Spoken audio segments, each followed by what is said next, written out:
หมายสูงค่ะเนาะเดี๋ยวนะข่าวได้มาเฮ็ดในไลน์จึงหนังว่าเมื่ออยู่คือว่า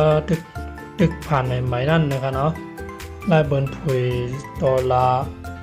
ลายบนผุยตัวละสีเขียวนั่นมันก็เป็นเด่นผุยวันนะคะเนาะคนดังสุดเท่าค่ะมาดีนะคะเนาะเข้ามาดี YouTube Studio นะคะเนาะเมื่อเดี๋ยวจะปนปักเบิงมันไหมนั่นมีเผยผุยเปิ่นผุยปันขนาดถามว่าเขาทำไรเงินขนาดนั้นเขาก็จะพูดว่าฉะนั้นมันจะเป็นทาง$4ฉะนั้นนะครับเนาะเมื่อ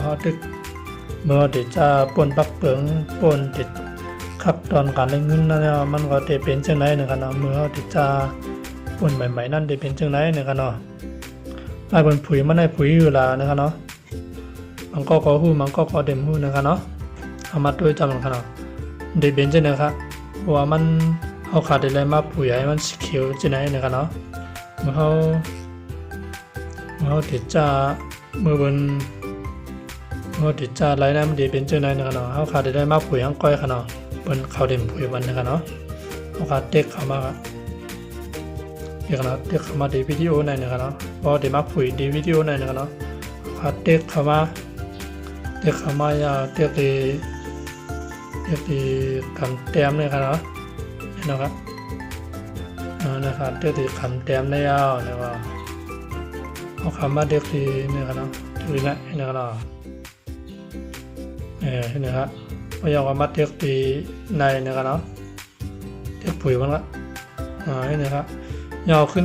จันขึ้นอินนะครับเนาะเอาขึ้นมาเด็กดีในนะครับเนาะคำเด็กดีนะครับเนาะนะครับเด็กให้นะครับจริงนะครับเนาะเดี๋ยวผุยหมดนะต้องเสียเนี่ยครับเนาะเสียเนี่ยผุยหมดครับจริงนะครับเนาะไล่บนผุยมันเนี่ยครับเนาะคำกันนะว้าวใครไล่แค่พังมันเนี่ยมาเด็กดีนายเนี่ยครับเนาะเนี่ยเป็นแค่พังอันเบิ้ลพันมาเนี่ยครับเนาะเพราะว่าเขามีแค่พังอันเท่าแต่ได้ใส่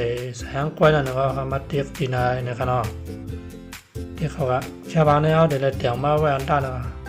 เพราะว่าเขาเดี๋ยวแค่บางอันได้นะครับเขาก็เด็กเขาแค่บางได้นะครับเด็กเนี่ยครับเขาขาดเดี๋ยวสร้างไว้ข้างก้อยนะครับแค่บางใช่ไหมครับเนาะเขาขาดเดี๋ยวเตียงไว้สร้างไว้ข้างก้อยนั่นนะครับเพราะว่าเขาขาดเดี๋ยวแค่บางได้นะครับเขาขามาเด็กตัวได้นะครับเนาะนะครับคำมาละนะครับในมาใช่ไหมครับเนาะ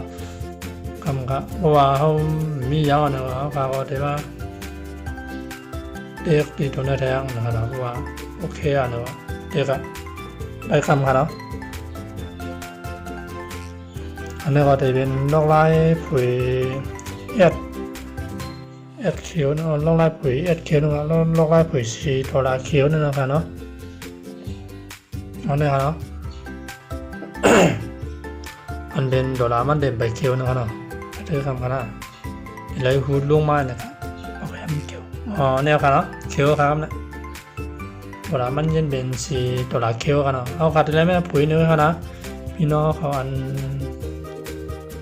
เดี๋ยวจะปนปักเปิงใหม่ๆนั่นนะครับเนาะแต่ได้ผุยเนื้อครับงงกันครับเนาะงอมีเจอเนื้อครับเนาะงอเต็มพอ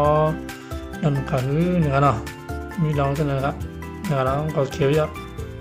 เขียวเหมือนเปิ้ลนะครับเนาะก็มีหนองตามเสนอครับสำหรับทุกวันใหม่ทั้งกันเนาะอย่าลืมเด็กไลค์เด็กแชร์เด็กซับสไครต์